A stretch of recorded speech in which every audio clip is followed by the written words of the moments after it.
তো সন্ধেবেলায় বরমশাই আমার হাতে এনে দিল মাংসের থলি।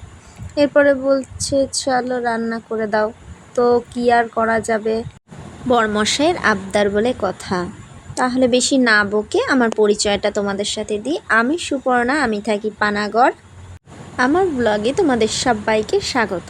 তো বেশি না বকে চলো রান্নাবান্নায় ফিরে আসা যাক। তো তোমরা দেখতেই পেলে যে আমি অনেক কিছু সব গুছিয়ে ফেলেছি।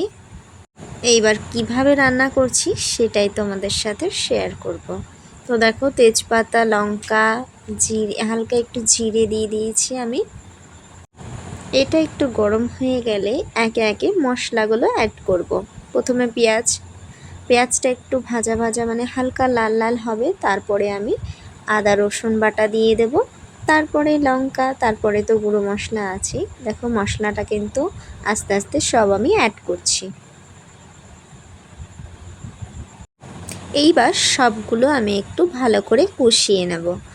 কষিয়ে নেওয়ার পরে হালকা হালকা গুঁড়ো মশলা দেব, তারপরে দেখো লাস্টে আমি টমেটোটা দিয়ে দিচ্ছি। এবার সব কিছু ভালোভাবে একটু কষিয়ে মাংসটা দিয়ে দেব।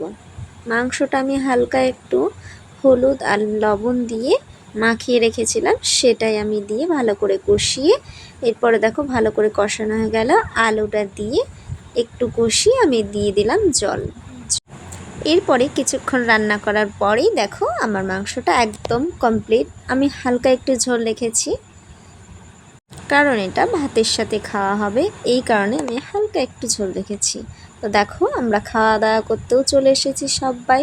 এরপরে খাওয়া দাওয়া করে ঘুমিয়ে পড়বো। তো আজকের মতন ভিডিওটা এই পর্যন্ত, টাটা বাই। চলো আজকের মতন টাটা বাই, গুড নাইট সবাইকে, ঘুমিয়ে পড়ো।